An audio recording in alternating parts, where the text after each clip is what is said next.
I'm not against remakes, I'm against lazy remakes. So when I saw the trailer for Point Break, initially, I kind of thought it was going to be a bit of a lazy remake. It just looked like they were taking the initial concept and updating it slightly. And surprisingly, the movie wasn't just a complete copy-paste to the original. Unfortunately, that's one of the few positive things I can say about it.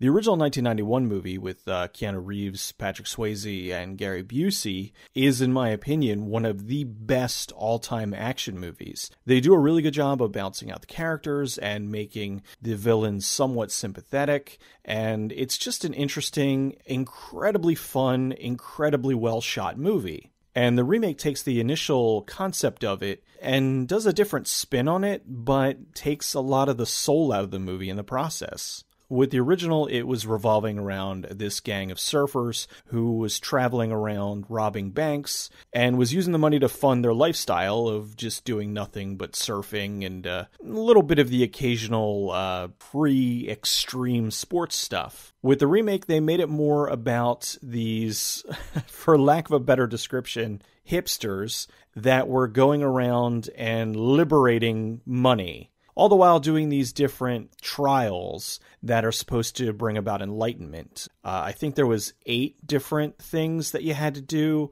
and if one person did all of them, they would achieve nirvana. And Johnny Utah, although this time they changed his last name to, I don't remember, but it was something else, but they made a point about that, and Utah was his nickname. It opens with this really goofy race, and it's the most deadly thing ever, and no one's ever done it, and of course he does it, and tragedy befalls also as well, which makes him quit the extreme sports thing and join the FBI. The thing that was frustrating was that they had all this really gorgeous cinematography, and it was cut up into 2 and 3 second chunks. So they do this flyover, this beautiful mountain, and it's like you couldn't really ever get a look at it. Anytime you're like, wow, that's really, oh, here's a different angle. Oh, here's the back of somebody's head. Oh, they're snowboarding. It really spoiled the, lack of a better word, the majesty of it, because you never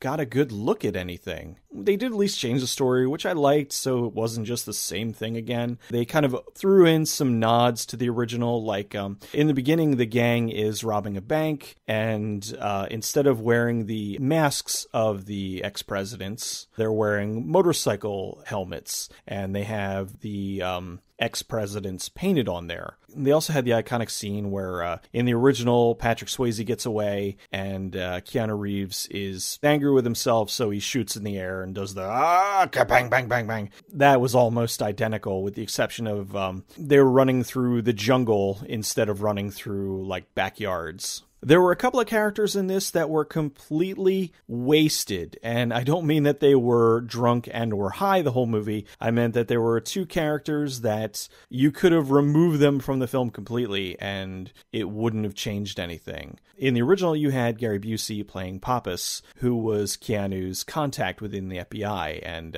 he was working with him to bring down the ex-president's gang. He was in the movie a fair bit. He was contacting him throughout his investigation and kept showing up, and, you know, he was an interesting character. In this, you had Ray Winstone, who played Pappas.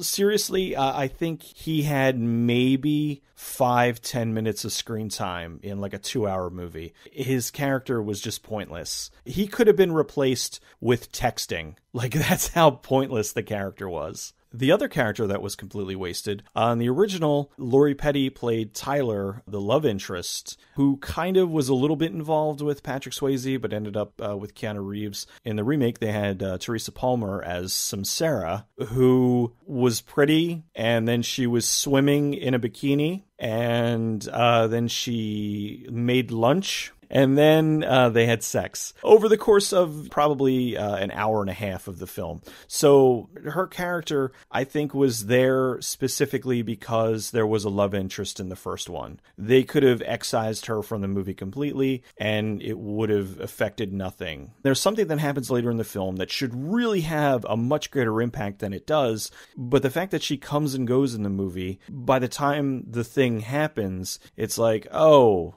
bummer. overall, it wasn't a terrible movie. It was just a wasted opportunity. If they were going to remake the original, I don't know, like put a little bit more effort into it, because it was $100 million movie. It wasn't a cheap movie. The actors were okay. Luke Bracey was Utah. He was walking around without a shirt pretty much the whole movie. And Delroy Lindo was in there, which was cool as like the FBI chief. So it was nice to see, him in a fairly large production like this. But they basically removed all of the character development and everything from the original so that they could fit in all these extreme sports things. It was like, okay, well, we're going to have more time for riding a motorcycle and flying around in these air suits. The air suit scene, it was cool, but it went on and on and on. It just went on for so long. And that was time that probably could have been used more efficiently. Being that this was PG-13, there was a lot of falling death. You would see over the cliff and you'd see them fall, and they would kind of get to a point where you couldn't see them falling anymore. So, that was a cheap way of getting characters to die and then not having to worry about the ratings board because you don't see their death. But seriously,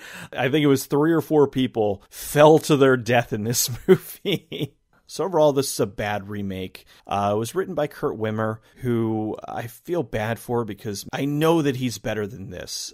He did Equilibrium, which was amazing. He did Law Abiding Citizen. Well, he wrote Law Abiding Citizen, which was very good up until the studio made them have a happy ending. And he unfortunately wrote the Total Recall remake, which was very bad. Actually, the Total Recall remake was worse than this. At least the Point Break remake wasn't as bad as the Total Recall remake, but still, it's not a particularly good movie. Not that any of you are rushing out to see this, but if you were thinking about it, don't bother. It's just not good.